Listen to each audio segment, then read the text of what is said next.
Bienvenue pour cette troisième et dernière rencontre autour du jeu vidéo. Est-ce que Thierry est toujours là? Oui, je suis toujours pas parti. D'accord, ok.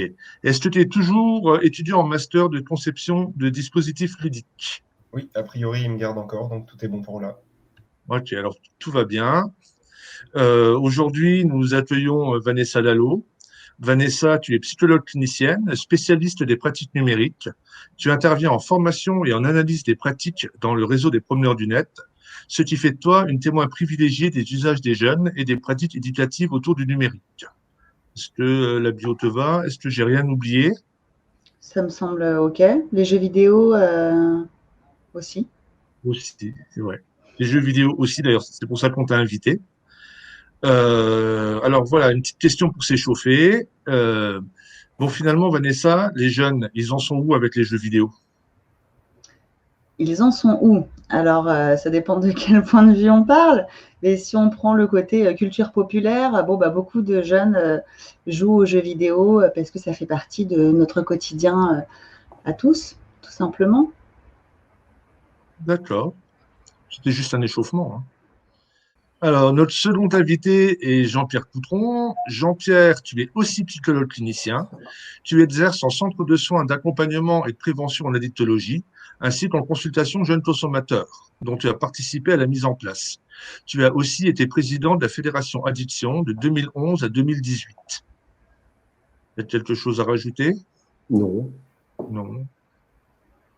Donc, alors pour toi, ça va être une question qui fâche. J'aime bien tatiner les addictologues. Du coup, les joueurs, sont-ils des addicts qui s'ignorent? Heureusement, non. Les joueurs ne sont pas des addicts qui s'ignorent, ce sont des joueurs. Après, il arrive que, comme beaucoup de comportements humains, il y a une petite frange de joueurs qui peuvent avoir des problèmes, qui peuvent être en difficulté avec leur comportement. Et certains d'entre eux, ou l'entourage de certains d'entre eux, trouvent que la porte d'entrée de lieux où on s'occupe d'addiction, sachant que les addictions, c'est du plus grave au plus léger, peut être une bonne porte d'entrée pour y répondre à ces difficultés. Et heureusement que le joueur n'est pas un addict qui s'ignore, ça reste un joueur. D'accord. Bon, bah après, voilà, après cette petite mise en bouche, on va passer au gros du sujet avec le micro-trottoir. Bah, Thierry, je te laisse le présenter. Ouais, donc assez rapidement, ça a été un micro-trottoir qu'on a réalisé à Metz, donc dans deux quartiers différents. Euh, on a différentes habitudes, donc beaucoup d'idées reçues, et on voulait surtout vous le montrer pour que vous puissiez réagir sur ce que vous voulez ou nous dire ce que vous en pensiez.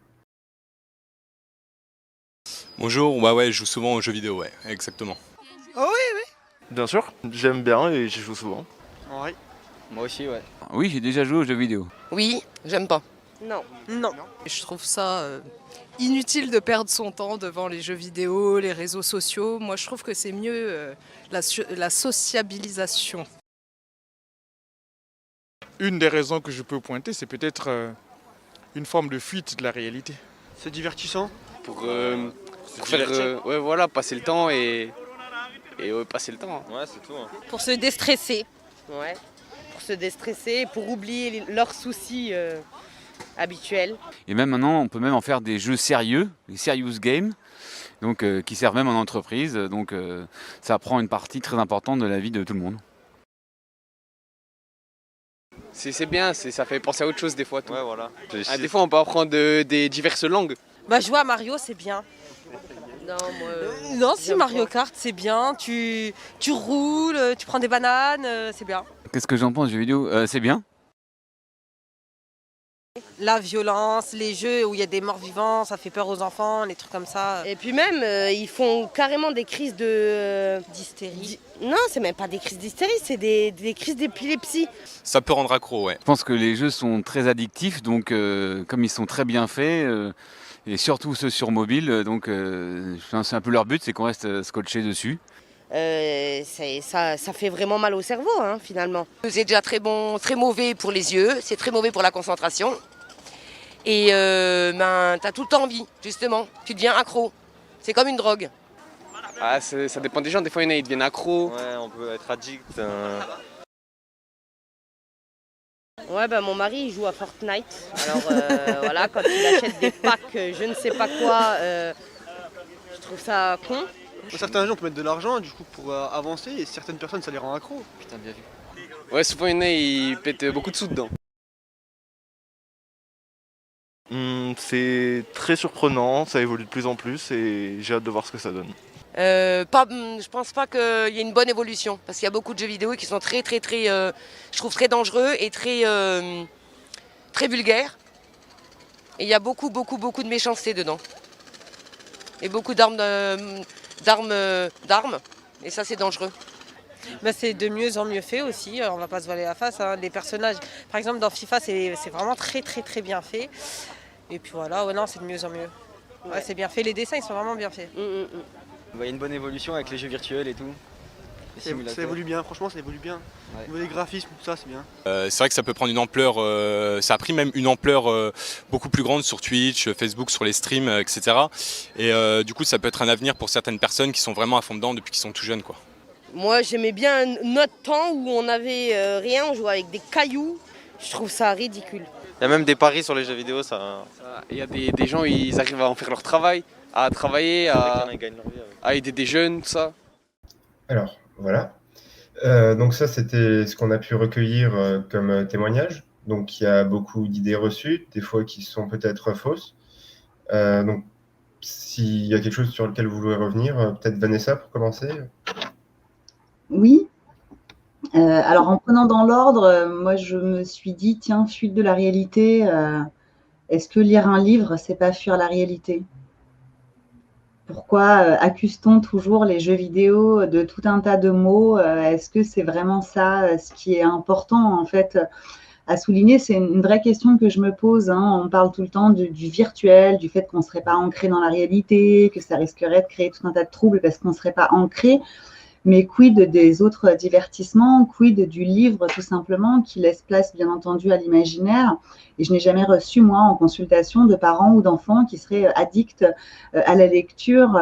Voilà, donc c'est souvent un argument que je mets en avant parce que pourquoi mettons les médias sur des plans différents et pourquoi n'analyse-t-on pas simplement les jeux vidéo comme des médias ou des outils qui ne génère rien forcément tout seul, qui dépendent de la pratique que l'on en a et qui donc est subjective et ne peut pas être forcément lue comme ça sur une règle générale qui serait un petit peu basique. Dans la dernière émission, les personnes qu'on avait interrogées tenaient un discours plutôt similaire en pointant justement le fait qu'on attaque plus les jeux vidéo en tant qu'addiction que par rapport à d'autres choses auxquelles on pourrait être accro. Je leur avais demandé s'ils avaient une idée de pourquoi les jeux vidéo subissaient plus ce genre de traitement que les autres médias. Est-ce que vous avez une idée de réponse, peut-être? Alors, les jeux vidéo, au même titre que le rock, les mangas, même le livre à l'époque de Montesquieu, le roman noir, enfin, on a toujours attaqué les médias un petit peu émergents. Le problème des jeux vidéo, c'est qu'ils datent de 1962 quand même, donc bon, c'est jadis.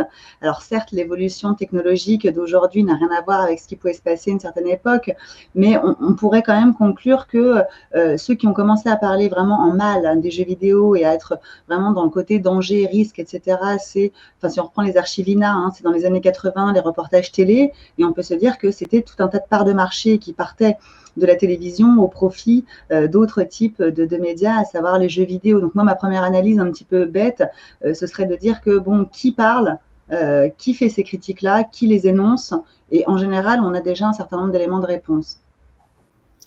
Du coup, pour rebondir, je voulais savoir, vu que Jean-Pierre, vous recevez des fois des jeunes en consultation pour de l'addiction aux jeux vidéo, en général, est-ce que vous remarquez des symptômes similaires chez les jeunes ou dans les jeux auxquels ils jouent, ou ça peut être vraiment tout type de profil?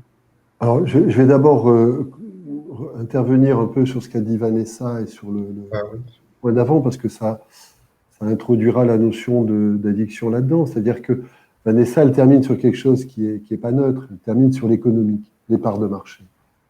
Et effectivement, voilà, on sait que dès qu'il y a de l'argent en jeu et qu'il y a des parts de marché, il ne faut pas être naïf. Voilà, donc il y a des gens qui veulent gagner des parts de marché et il y a des gens qui ont peur de perdre des parts de marché. Et donc derrière, il y a un certain nombre d'acteurs qui se battent, les uns pour prendre leur part de marché et les autres pour leur perdre. Et les produits potentiellement addictifs, c'est des produits qui se battent sur le marché. En ce moment, on a une autre guerre que vous voyez moins, vous, puisque vous êtes sur les jeux vidéo, mais qui est la guerre entre une vieille drogue, l'alcool, et un nouveau produit, le cannabis, le CBD, le THC. Et les gros opérateurs financiers qui étaient sur le marché de l'alcool et du tabac sont en train de muter pour venir probablement sur le marché de ces nouveaux produits. Et donc, ils viennent avec un certain nombre de savoir-faire, de marketing. Pourquoi ? C'est un peu ce qu'avait noté Vanessa en démarrant, c'est parce que éternellement, l'homme a besoin d'objets pour se détendre, s'amuser, socialiser, faire autre chose. Et puis, ces objets ont une caractéristique, c'est qu'ils apportent des effets positifs et ils ont potentiellement, et de façon très différente, des risques et des effets négatifs. Voilà. Alors, il faut être très prudent. Ils n'ont pas tous les mêmes effets négatifs et ils n'ont pas tous les mêmes effets positifs. Mais quand on parle de socialisation, de fuite de la réalité, de passer le temps, ainsi de suite, Vanessa le disait, on peut voir ça avec le livre, on peut voir ça avec le cinéma, on peut voir ça avec un certain nombre d'activités. Et donc, cette double caractéristique d'apporter à la fois des choses agréables et de créer potentiellement des risques, dans notre jargon, on appelle ça le pharmaco. Ça veut dire que c'est des objets difficiles à attraper. Parce qu'on peut les voir d'un côté, on peut les voir de l'autre. Et on peut être de bonne foi quand on les voit du côté de ce qui est perdu, et on peut être de bonne foi quand on les voit de ce côté qui est gagné. Ça, c'est souvent très connu. Ça a une troisième conséquence qui est moins connue, c'est que si on les appelle le pharmacon, pour ces deux choses, ça donne une troisième chose qui est que ça sert de bouc émissaire. Éternellement, ces objets servent de bouc émissaire. Le cannabis, ça doit être une mauvaise drogue. L'héroïne, c'est une mauvaise drogue. Or, depuis la nuit des temps, et on est bien content d'en profiter, on se soigne et on évite de se faire mal grâce à l'héroïne. Enfin non, grâce à des médicaments comparables à l'héroïne qui sont donnés par les bons, les médecins, et puis il y a les mauvais usages. Voilà. Et donc, bon, je pousse un peu parce que bien évidemment, avec l'héroïne, si on en prend trop, on a des risques mortels. Avec le jeu, avec le livre, si on joue trop, on a des risques d'engueulade avec les parents. Et si les engueulades portent trop fort, on peut parfois être amené dans des lieux de consultation en disant « il m'a claqué la porte au nez, ce voyou, c'est à cause du jeu ». Est-ce que c'est complètement à cause du jeu? Non. Est-ce que c'est pas du tout à cause du jeu? Un peu, quand même. Voilà.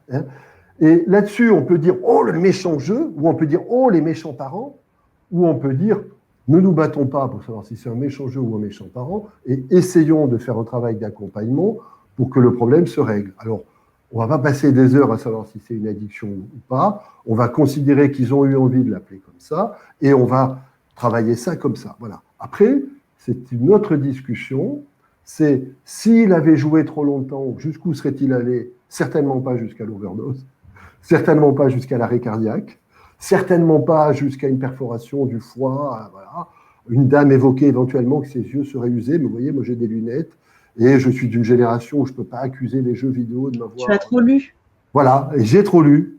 Et d'ailleurs, mon grand-père, qui était un paysan et qui n'était pas un grand lecteur, disait « ce petit s'abîme la vue ». Voilà, parce que je lisais. Donc, effectivement, on peut toujours trouver des risques somatiques. Et le dernier point, pour répondre quand même à ta question, et je pense qu'on y reviendra dans d'autres moments, c'est qu'il a été dit quelque part par des neuroscientifiques relativement incontestables qu'un point commun de tous ces objets, c'était le circuit de la récompense et le plaisir. Voilà. Mais on pourrait dire, après tout, le point commun de tous ces objets, c'est l'humain. Qu'est-ce que ça prouve? Voilà. Hein, on pourrait dire, le point commun de tous ces objets, c'est qu'on a besoin d'y voir, on a besoin de toucher. Voilà. Alors, bon, je caricature un peu, mais oui, ce sont des objets qui procurent du plaisir. Je dirais, on revient au point de départ de mon raisonnement, c'est la caractéristique de ces produits. C'est parce qu'ils procurent du plaisir qu'ils sont agréables, et c'est parce que derrière ce plaisir, si on en abuse, on peut avoir des problèmes, qu'ils ont cette caractéristique, ainsi de suite. Tout comme le fromage avec la caséine et le chocolat, et pourtant au moment de Pâques, personne ne fait des levées de bouclier pour dire attention, overdose, risque. Je vous rappelle, Je vous rappelle, ma chère collègue, que dans un temps béni, il y avait des articles, alors on les sort moins en ce moment, montrant qu'une certaine consommation de chocolat noir pur pouvait avoir des effets comparables à la cocaïne. Les addictologues, pharmacologues sont capables d'annexer beaucoup de produits. Merci beaucoup pour vos réponses. Vincent, tu voulais peut-être ajouter quelque chose encore? Ouais, bah c'est vrai. Alors du coup, c'est peut-être retourner sur quand même une petite précision finalement pour être bien sûr. Moi, il y a une phrase dans le micro-trottoir qui me perturbe, on va dire, qui est finalement, est-ce que rester scotché, est-ce que c'est être addict? Et du coup, voilà, quels sont les critères de cette addiction? Je sais pas, moi je veux bien faire un premier tour et puis Vanessa, tu nuanceras, tu compléteras. Les critères de l'addiction, d'abord, il faudrait qu'on ait une définition officielle. Alors on peut dire qu'une des définitions les plus partagées en ce moment, pour des raisons d'impérialisme non méchant mais scientifique, c'est la définition du DSM. Voilà, hein, il y a la définition de la cible, la définition du DSM, voilà. Et la définition du DSM, elle est passée en 2013 d'une définition par catégorie simple, à risque, dépendance, à une définition sur un continuum où on part du plus léger et on va au plus complexe. Voilà, il y a 11 critères qui ont été retenus. Si tu en as 2, ben, c'est une petite, simple. Hein. Si tu en as un peu plus, on va parler d'un trouble léger, on va parler d'un trouble un peu plus modéré, on va parler d'un trouble grave. Voilà, on va monter comme ça selon le nombre de critères que tu as. Alors, c'est à la fois sympa parce que ça permet d'eux, et en même temps, on voit bien le risque, c'est-à-dire que ça peut tout annexer, hein, le phénomène. Mais c'est la définition qui fait référence, la définition du DSM. Et le deuxième grand changement du DSM, le premier c'était le continuum, le deuxième ça a été d'éliminer la dépendance, de dire contrairement à ce qu'on disait avant, le critère suprême, c'est plus la dépendance, ce n'est pas être dépendant, parce qu'on peut être dépendant de plein de choses, sans être addict et sans être malade, ou on peut être malade et avoir besoin d'un médicament de façon... voilà, j'ai un enfant, moi, qui est diabétique, il est donc dépendant de ses doses d'insuline, et on va pas... voilà. Donc, on peut être dépendant sans être addict, et donc le critère retenu, c'est la perte de contrôle, c'est le craving. Et donc, on dirait moins c'est être scotché, mais c'est ne pas pouvoir garder le contrôle. Je commence quand je veux, j'arrête quand je veux, je suis capable de, si on devait le ramener à ça. Voilà. Alors, cette définition, comment on la replace après avec les jeux, ça donne un truc auquel moi, personnellement, mais je crois que personne n'accorde d'importance à ça, ça donne des pseudo-repères de temps passé devant, qui correspondent à un coaché et qui, eux, ne veulent rien dire, ni pour les addictologues, ni en termes de santé. Enfin voilà, on peut passer des heures devant un livre, des heures à flémarder, et est-ce qu'on est malade pour autant? Je ne crois pas. Vanessa, peut-être? Oui, alors surtout, pour rebondir sur cette histoire de temps passé, c'est vrai que moi qui travaille beaucoup avec des joueurs professionnels dans l'e-sport, quand on passe 10-12 heures par jour à jouer aux jeux vidéo, qu'on appelle ça une pratique intensive parce que c'est professionnel, mais que par contre on considère ça comme une addiction parce qu'on est l'entourage et que c'est pas professionnel, bon, ça pose des questions, à quel moment on est addict, auquel cas, si, donc moi je préfère parler de pratique excessive que d'addiction, je préfère sortir de ce vocable addiction qui est très médicalisant, pathologisant, parce que ça on peut tous admettre qu'il y a un excès à un moment et on ne pointe pas la même chose de la même manière. La sémantique est quand même assez importante, donc moi je préfère me réfugier derrière le côté excès. Et c'est vrai qu'en t'écoutant parler, je me disais, moi en ce moment j'ai beaucoup en consultation de phobiques sociaux, enfin de décrocheurs scolaires et de phobiques. Du coup, dans ce cas-là, la perte de contrôle, parce que le gamin qui ne peut plus aller à l'école, il est en perte de contrôle. Mais il n'est pas en perte de contrôle par rapport à son addiction aux jeux vidéo, il est en perte de contrôle parce qu'il y a quelque chose sur lequel il n'arrive pas à reprendre son déterminisme. Donc notre rôle à nous en tant que professionnels du soin psychique, en tant que psychologue, c'est de pouvoir écouter finalement ce qui est en train de se passer dans la tête de la personne. Et c'est très différent déjà de se positionner comme comment dire, un excès de la part de l'entourage qui n'est pas du tout vécu comme ça par la personne, mais ce qu'on retrouve aussi dans le déni alcoolique. Hein. Donc je ne dis pas que l'un remplace l'autre, mais c'est déjà assez important de différencier celui qui arrive avec une souffrance en consultation et celui qui arrive un peu malgré lui parce que l'entourage a décidé qu'en fait il était addict. C'est pas du tout la même démarche. Et moi j'ai énormément de gamins qui sont dépressifs, qui sont phobiques sociaux phobiques scolaires. Et en fait, si on entend uniquement le rapport au jeu, on ne peut pas comprendre en fait ce qui est en train de se passer concrètement chez la personne et on ne trouvera pas les leviers pour l'aider à aller mieux. Donc nous, dans notre posture de professionnel, on est obligé d'écouter en fait tout simplement la subjectivité de la personne pour pouvoir l'aider à reprendre peut-être éventuellement le contrôle sur certaines situations ou comprendre ce qui est en train de se passer comme manifestation de sa souffrance à travers l'écran. On ne peut pas se contenter simplement de dire addict, parce que addict, ça peut être aussi les personnes qui sont schizophrènes, qui sont en train d'aller de plus en plus dans une errance schizophrénique en ligne et aller, pour le coup, s'enfermer dans du virtuel pur. On peut avoir aussi des bipolaires qui sont à certains moments dans une phase maniaque, des phases dépressives. On a aussi beaucoup donc, de dépressifs. On a tout un tas d'étiquettes diagnostiques beaucoup plus fines. Après, dans notre psychopathologie, il est essentiel en fait d'aller se reposer aussi sur ces éléments-là qui peuvent pas être confondus en fait avec un syndrome qui serait l'addiction au sens global, mais plutôt rentrer, à mon avis, en tout cas moi c'est comme ça que je travaille, rentrer un peu plus précisément dans tiens il y a un symptôme, c'est l'excès. Mais cet excès-là, qu'est-ce qu'il est en train de nous raconter de la personne? Est-ce qu'elle est dans une violence intrafamiliale qui fait qu'elle s'enferme, elle se réfugie dans l'écran? Est-ce qu'elle a besoin de s'anesthésier parce qu'il est en train de se passer quelque chose dans sa vie? Voilà, qu'est-ce qui se passe? En fait. Et on ne peut pas faire l'économie de se demander ce qui se passe dans la subjectivité de chaque personne. Il n'y a pas la petite pilule bleue magique qui viendrait, tiens, addiction égale, boum, et on n'a malheureusement pas de récepteurs spécifiques, contrairement au cannabis et à l'héroïne où il y a des récepteurs spécifiques dans notre cerveau, comme quoi l'humain a beaucoup été confronté à ces substances. Peut-être qu'un jour on aura un récepteur spécifique jeu vidéo, pour l'instant ce n'est pas le cas, donc il n'y a pas de petite pilule magique qui nous permettrait de guérir, entre guillemets, de tout ça. Si tu veux, là-dessus, je n'ai pas envie de débattre de l'intérêt ou pas du concept d'addiction. Ce n'est pas moi qui l'ai créé, il est arrivé un jour, il est mis dans nos classifications internationales et le professionnel que je suis est bien obligé de travailler avec ces classifications. Moi, là où je te rejoins complètement, c'est que le comportement addictif, de façon globale, mais c'est pareil pour le cannabis, c'est pareil pour le café, c'est pareil pour l'alcool, c'est un comportement secondaire. Ce qui est intéressant, c'est ce qu'il y a derrière.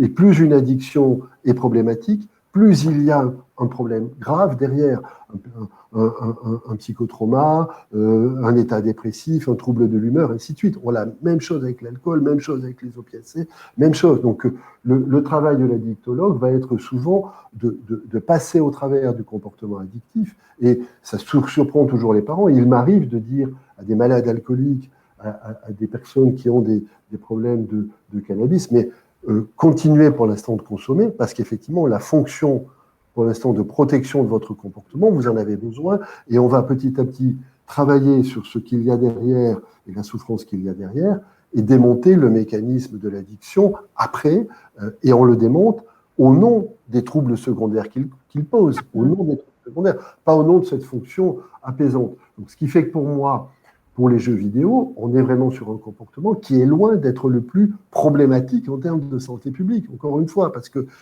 même quand il y a des abus, ces abus sont beaucoup moins nocifs globalement pour les personnes et pour l'entourage de ces personnes que d'autres abus. Voilà. Et tu sais qu'il y avait à l'époque où François Beck était patron de l'OFDT, il avait ressorti des vieilles études de personnes qui avaient travaillé sur les nouveautés, les objets, ainsi de suite, en disant qu'après tout, tant qu'à faire des excès à l'adolescence, il vaut mieux le faire avec le jeu, et en jouant, ou avec des écrans, qu'avec de l'alcool ou avec des produits qui ont des effets secondaires plus pénalisants. Voilà, donc je serais assez, d'ailleurs, et ça finit de te donner raison, l'appellation officielle, c'est ça qui est un peu malsain dans le DSM, c'est que l'appellation officielle, c'est trouble de l'usage.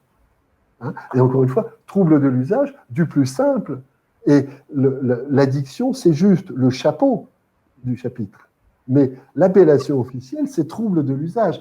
Et on voit bien que là, il y a un tour de passe-passe. Et pour le dire aussi d'une façon un peu qui renvoyait à une autre partie de ton débat, certains critiques du DSM disent que le DSM a quand même été piloté par une partie de l'industrie pharmaceutique pour pouvoir mettre en place une approche un peu plus médicalisée de pathologie. Donc je n'irai pas jusque-là, parce que ce type de débat nous amènerait loin, mais je suis assez d'accord que passer le moment, est-ce que c'est une addiction ou pas, de toute façon, figer ça sur une addiction et figer ça en considérant l'addiction comme un trouble primaire qui existe en lui-même, ça, pour le coup, ce serait une erreur doublement grave. D'abord parce que c'est pas comme ça que c'est défini, et ensuite parce que ça s'applique particulièrement mal aux jeux vidéo. On peut avoir cette notion de trouble primaire ou de maladie chronique avec des usages abusifs répétés pendant un certain nombre d'années d'opiacés ou d'alcool qui ont développé des niveaux de pathologie qui peuvent justifier un peu qu'on aille là-dessus. Mais autrement, c'est du temps perdu et on n'accompagne pas bien les personnes comme ça. Moi, si un jour on vote qu'on se débarrasse du terme d'addiction, je ne pleurerai pas. Mais dans les classifications aujourd'hui, vouloir l'éliminer complètement et vouloir dire il n'y a rien de la famille addictive dans ces comportements, je trouve que c'est un peu vouloir se crisper. C'est parce qu'il y a un certain nombre de caractéristiques. Si on prend le bas du continuum et la zone médiane du continuum, où ça fonctionne par rapport à la classification. Voilà.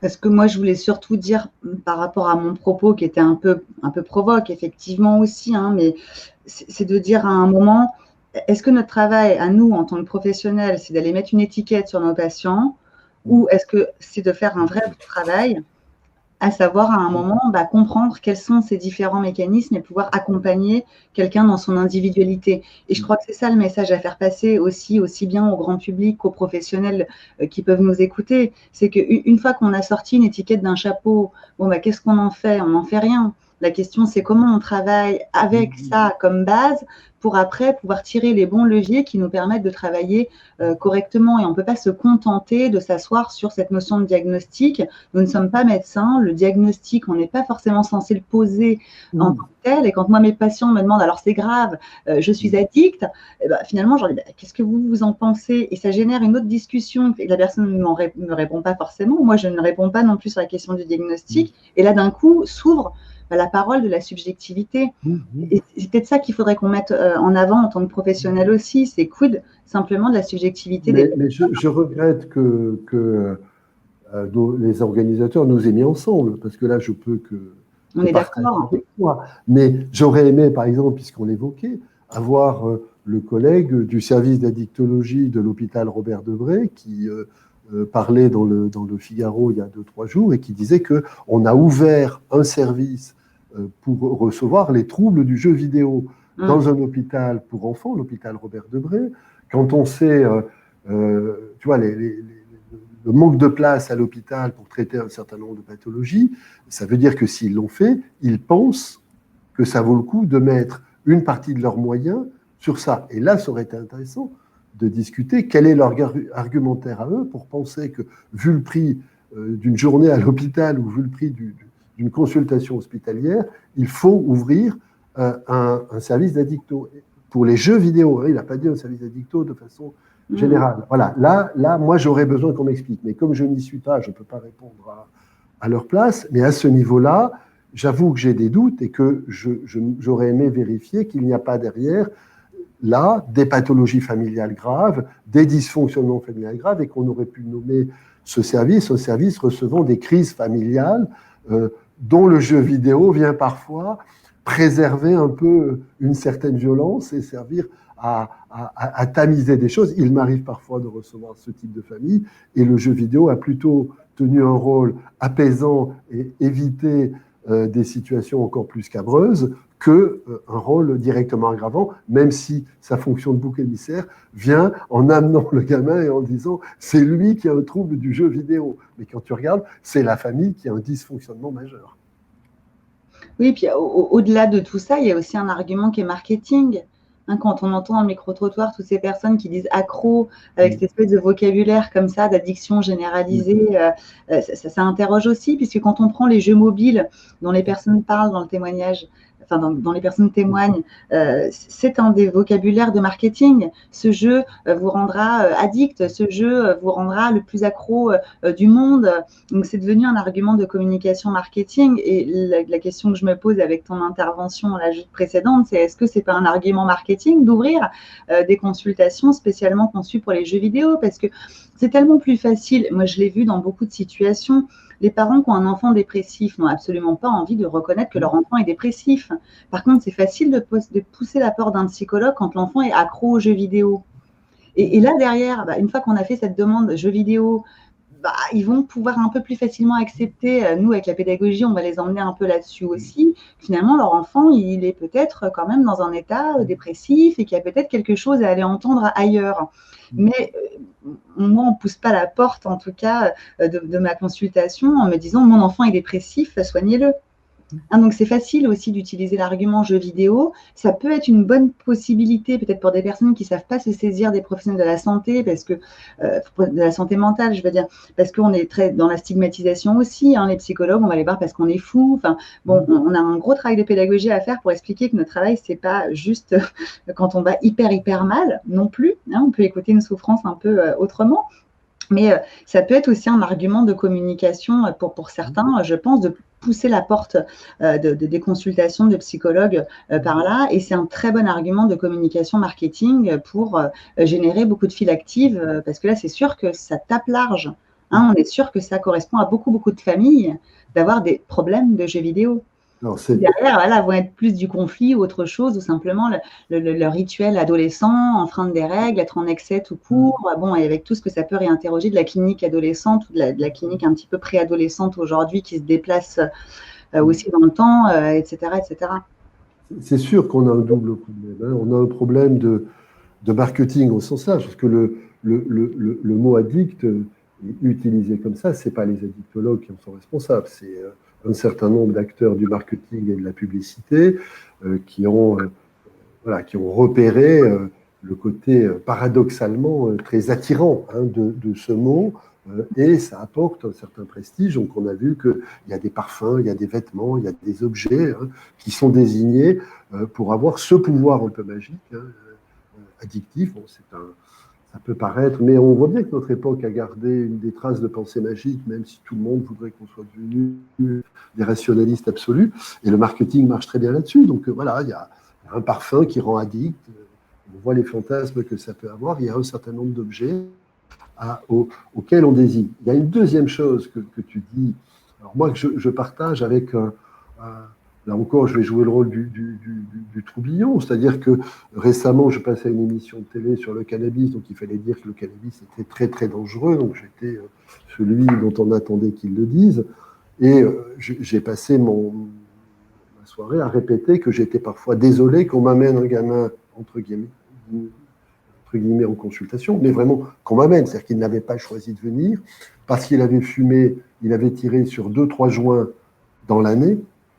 Et quand on interrogeait ce gamin, il avait eu, par exemple, 4 ou 5 ivresses massives dans le trimestre, mais ça n'aurait pas justifié qu'on l'amène consulter. C'est-à-dire que le gamin, à 16-17 ans, avait eu des ivresses massives, à tel point que parfois, il faut le coucher parce que lui n'est plus capable de... On ne consulte pas. On apprend qu'il aurait fumé, qu'il aurait tiré 2 lattes en fin de soirée. On va déclencher la consultation. Donc, on voit bien qu'il y a des objets qui font peur, il y a des objets qui ne font pas peur. On est dans l'irrationnel absolu par rapport au risque. Et il est vrai que pour un certain nombre de familles, désigner le jeu vidéo, on a l'impression que ça facilite les choses. C'est-à-dire que c'est un ennemi propre.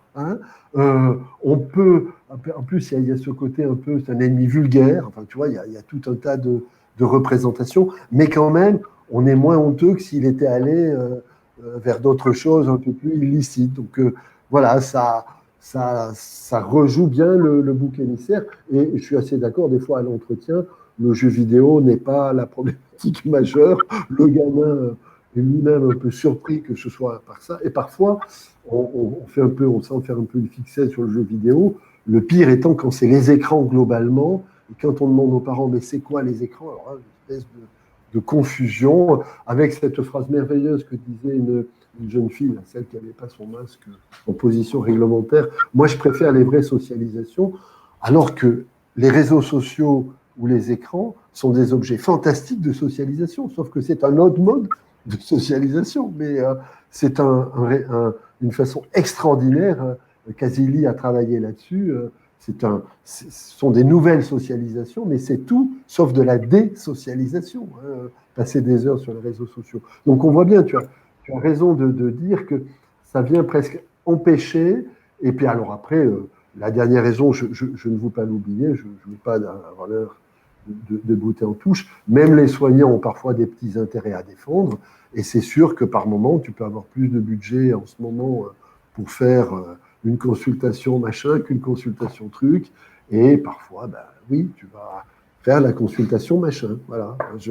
Mais voilà, l'ensemble des points fait que on devrait arriver à avoir une position qui ne nous obsède pas autour de cette notion d'addiction.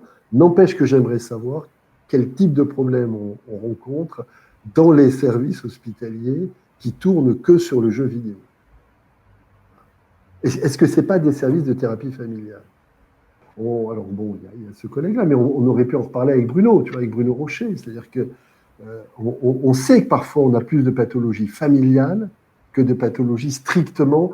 Parce qu'il y avait cette petite phrase, Vanessa, hein, je ne sais plus lequel, je crois, il dit ils sont dangereux ces jeux, ils sont de mieux en mieux fabriqués, entre guillemets. On a aussi ce fantasme-là.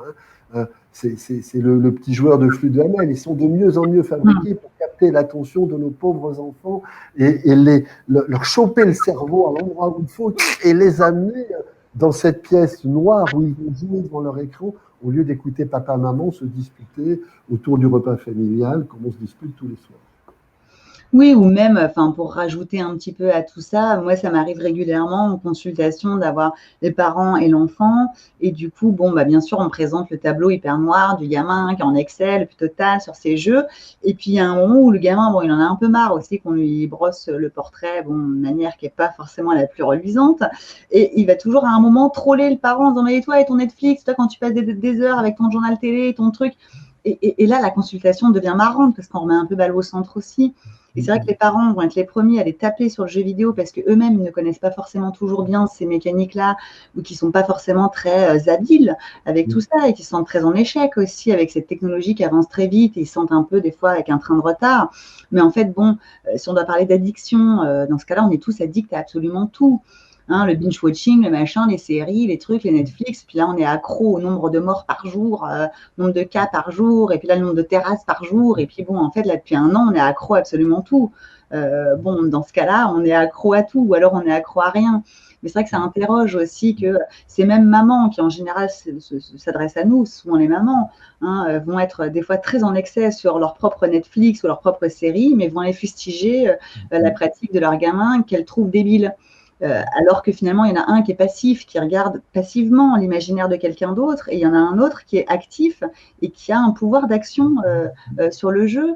Et du coup, ça interroge quand même à la fin la place de ces écrans et de voir la paille de l'œil, voir la paille dans l'œil de l'autre, et ainsi de suite. C'est intéressant pour remettre du dialogue, en fait, parce qu'on voit bien que finalement, tu parlais tout à l'heure des thérapies familiales, clairement, il y a un problème de dialogue très souvent, et quand on les aide à faire un peu de parentalité, de renforcer un peu la parentalité, dire, bon, ça va, 2 secondes, votre enfant, il vit au XXIe siècle. Hein, on vit tous dans le XXIe siècle. Comment on peut accompagner ça au lieu d'interdire ou d'être dans des positions de crispation? Ça crée aussi un petit peu autre chose, une curiosité du parent qui se dit, bon, si le professionnel me dit que c'est peut-être pas si horrible, si noir, si débile que ça, peut-être qu'on peut aller entendre autre chose. Et du coup, la consultation d'après, ça génère aussi un dialogue, d'autres ressorts sur lesquels on peut s'appuyer, des compromis qui sont possibles aussi, et là, ça devient intéressant. Ok. Bon, bah, du coup, vu qu'on est parti sur les ados, on va retourner aux premiers intéressés. Avec une question d'ado, c'est une question qui vient de Louis et qui, lui, a 12 ans. J'ai une question. J'ai 12 ans et je joue à GTA. Est-ce que c'est grave ? GTA, 12 ans, ça dépend s'il en parle ou s'il n'en parle pas avec sa famille, avec son entourage. Est-ce qu'il joue tout seul, pas tout seul? Est-ce que c'est un peu une sorte de rite d'initiation parce qu'on va enfreindre les règles quand on a 12 ans et jouer à un jeu 18+? Est-ce qu'il y a une fascination pour les gangsters, les anti-héros? Est-ce que le gamin a compris que c'était une remise en cause du système justement un peu trop parfait, des faux semblants américains, une espèce de vie superficielle voilà, ça nous emmène quand même même dans cette réflexion-là, GTA. Si on sort du côté violence, immorale, écraser des piétons, les prostituées, bon, une fois qu'on a dit ça et ces mots qui font peur, quelle est la mécanique de jeu sous-jacente? Et ça peut être une sorte de chamboule tout géant où on rentre dans des lampadaires, on s'amuse, c'est rigolo, etc. Il y a d'autres situations où ça va être un petit peu plus inquiétant parce que c'est un peu trop proche de la vie quotidienne de certains, et ça dépend si on se met en position de anti-héros ou si on se met en position quelque part de héros, ça va absolument changer toute la donne aussi. Pour moi, ce qui est vraiment la chose à questionner, c'est est-ce que le gamin, il est tout seul ou pas tout seul? Est-ce qu'il en parle? Est-ce qu'il n'en parle pas? Et qu'est-ce que ça vient représenter pour lui? Oui, je pense que pas grand-chose, j'ai pas grand-chose à rajouter. Je pense qu'il y a une norme qui est donnée. C'est normal que, à partir du moment où il y a des objets, il y a une norme qui est donnée pour qu'on puisse se repérer. Dès qu'on triche avec la norme, il ne faut pas pathologiser. Il faut regarder qu'est-ce que ça donnera, parce que par ailleurs, le jeu a toujours cette fonction de permettre de servir un peu d'exutoire, de permettre un peu de nous y projeter, d'aller exercer. Donc si c'est partagé, si c'est discuté, voilà, on ne peut pas dire asseyez-vous sur les normes et n'en tenez pas compte parce qu'on serait un peu contre-productif, mais on ne va pas coller au peloton de la psychopathologie tout gamin qui aurait lu un peu plus tôt que l'âge ou regardé un peu plus tôt que l'âge autorisé. L'essentiel, c'est que l'adulte soit là, qu'il y ait autour une interaction et que ce ne soit pas quelque chose qui le laisse, lui, face à un problème et à une émotion qui le déborde. C'est ça le seul vrai enjeu. Et là, on retombe sur l'accompagnement parental. Du coup, pour un peu rebondir un peu sur ces histoires d'accompagnement, là, j'ai peut-être venir un peu avec mon expérience en médiation numérique, qui est que on nous demande souvent d'intervenir sur les risques. Bon, du coup, l'addiction aux jeux vidéo, les dangers d'Internet, etc. Où c'est un peu comme si on devait parler du numérique comme d'une maladie honteuse, l'expliquer comme le sida sous un axe préventif. Et du coup, moi, ça me met un peu en porte-à-faux parce que ce que j'ai envie de faire, c'est de l'éducation aux médias. Du coup, j'avais envie de vous demander un peu à vous deux ce que vous en pensez du rapport entre les deux, du rapport qu'entretient ou que devrait entretenir la prévention et l'éducation. Ouais, alors là, tu vois, je trouve que c'est une des conséquences les plus regrettables, peut-être, de l'étiquette jeu, risque et addiction. Parce qu'effectivement, au lieu d'apprendre à faire avec, on apprend à se méfier d'un éventuel risque. Et en plus, c'est pas le meilleur moyen pour apprendre à faire avec, d'apprendre à se méfier d'un éventuel risque. Donc je pense qu'effectivement, la logique, ce serait d'abord de faire une éducation aux médias de façon globale, une éducation autour des caractéristiques de ces jeux, qui demandent quelques petits repères et qui ne le demanderont plus dans 2-3 générations. Je pense que là, le travail d'acculturation sera fait et de ne pas se laisser piéger, se laisser enfermer, à le présenter comme un objet à risque. Là, je trouve qu'on passe à côté de ce qu'on souhaite, qui est permettre une utilisation apaisée et raisonnable de ces jeux qui ne méritent pas un tel stigmate.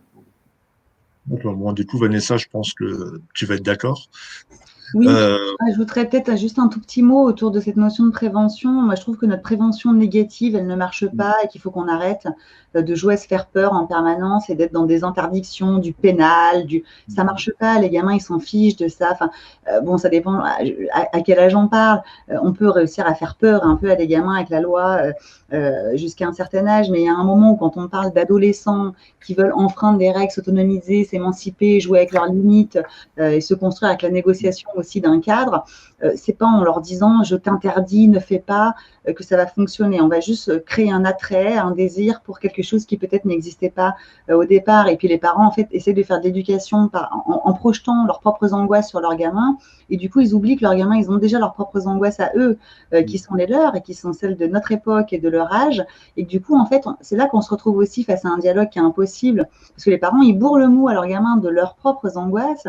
Et en fait, les gamins, ils se retrouvent doublement angoissés et personne ne peut écouter finalement ce qui est de leur de leur vie à eux quotidienne, de leurs objets avec lesquels ils ont appris à se construire, tant bien que mal, sans les adultes qui, justement, ne maîtrisant pas suffisamment bien, n'accompagnent pas correctement. Et je dis pas que les parents sont démissionnaires par rapport à tout ça, mais on a du mal à accompagner aussi quand on ne connaît pas bien tous les ressorts.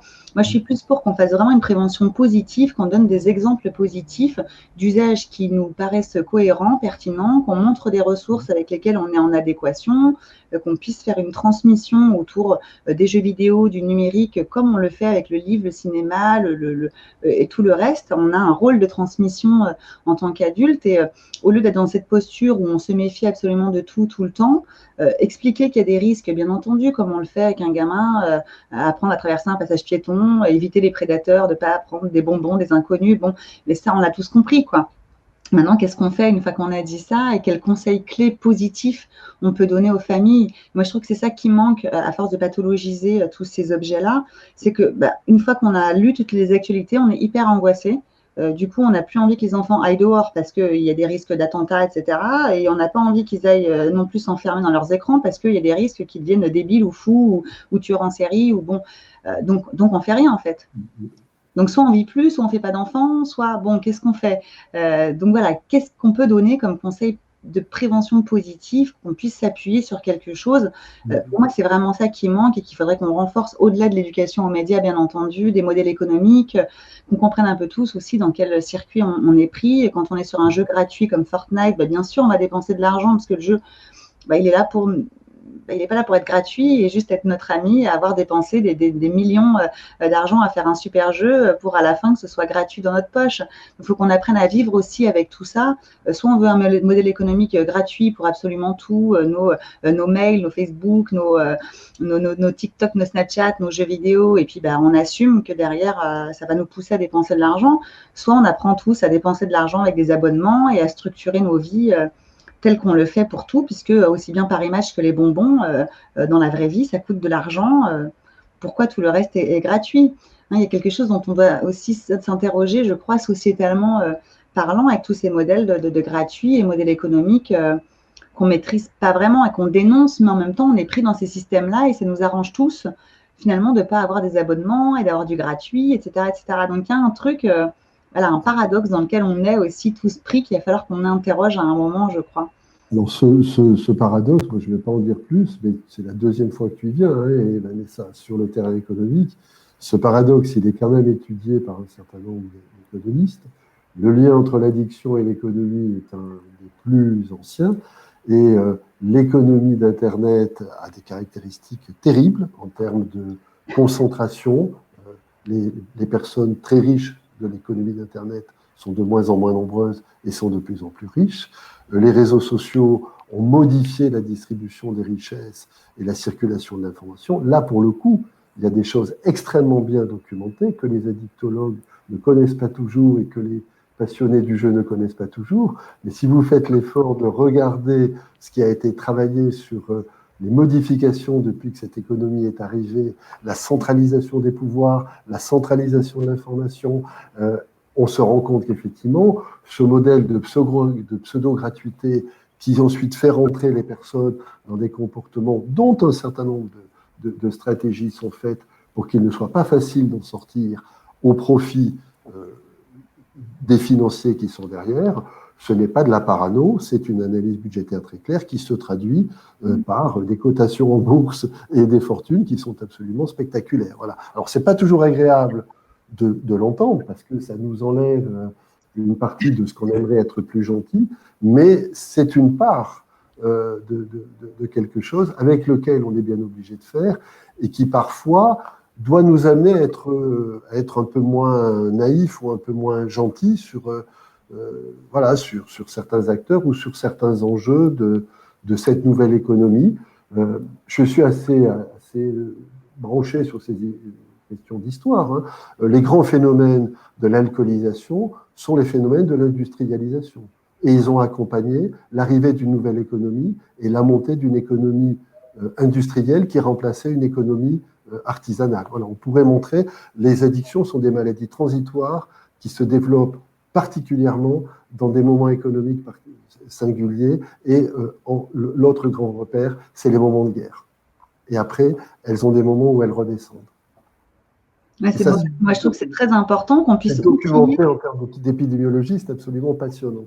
Non, il C'est faut une qu'on maladie puisse qu'on outiller, quoi. Il faut qu'on puisse tous avoir un minimum d'informations de base aussi autour de tout ça. Bien entendu, ces plateformes ne sont pas neutres. Les jeux, rien n'est neutre en fait. On ne peut pas considérer que les choses soient neutres, mais on doit les analyser avec un petit peu moins d'émotion et d'opinion. Oui, et puis le problème n'est pas le jeu, le problème est les enjeux économiques qu'il y a derrière. Le problème n'est pas l'objet jeu, le problème n'est pas le plaisir que prend le joueur à ce moment-là. Le problème est les mécaniques, certaines mécaniques qui ne sont pas les mécaniques du jeu, qui sont les mécaniques industrielles et financières qui sont derrière. Et c'est parfois compliqué de dissocier les deux, parce que, y compris, on en débat parfois avec des acteurs qui fabriquent les jeux, eux sont comme l'artisan qui fabrique le bon objet, il dit « moi j'ai fabriqué un bon objet ». On lui dit « oui, mais la façon dont certains l'utilisent peut être, elle, un peu interrogée ». D'accord. Bah, du coup, peut-être un peu sur, on dit le mot de la fin ou de synthèse. Thierry, tu as peut-être envie de réagir par rapport à tout ce qu'on a entendu et faire un peu le point par rapport à ton expérience de stage en médiation que tu peux avoir chez nous ou ta future carrière de concepteur de jeux vidéo à laquelle tu te destines. Ok, cette fois, je m'étais un petit peu préparé. Du coup, merci Remonte beaucoup. la manche. C'est un tic en plus. Bah, déjà, merci beaucoup pour vos retours. Avec mon parcours en master 2 de recherche, j'ai été amené à lire beaucoup de vos confrères parce que je m'intéressais à la question des troubles autistiques et du jeu vidéo. Et je dois dire que je ne suis pas vraiment surpris, mais quand même assez impressionné de voir à quel point vous êtes pertinent et calé sur ce média. À la fois en termes de connaissances pure et dure sur le média, mais à la fois je trouve que votre démarche est vraiment très bénéfique. Le fait de finalement ne pas se poser tellement les questions d'étiquette et d'essayer de soigner vraiment les symptômes finalement, je pense que ça peut n'être que positif. Sinon, pour conclure, du coup sur l'émission de stage, voilà, c'est ça que je voulais dire. Sur l'émission de stage du coup que nous on a pu faire, que j'ai pu faire du coup avec Vincent, on essaye un peu d'aller dans ce sens-là justement d'éducation. Quand vous parliez d'éducation aux parents qui sont surtout en échec vis-à-vis de ce média, qui connaissent peu, on a essayé de proposer quelque chose dans ce sens en allant en faisant jouer des parents à des jeux vidéo différents, notamment de ce qu'ils connaissent, et en leur montrant justement les points positifs et les émotions qu'on peut ressentir en jouant à ces jeux. Et on a d'excellents retours dessus, donc c'est assez positif aussi. C'est tout pour moi, a priori. D'accord, bon, je pense qu'on a suffisamment creusé la question. Il ne me reste plus qu'à remercier les personnes qui nous ont suivis, remercier la Mildeka et la ville de Metz qui nous soutiennent dans ce projet, et du coup remercier aussi nos 7 invités qui se sont prêtés au jeu. Voilà, et on vous laisse retourner à vos activités vidéoludiques, saines activités bien sûr.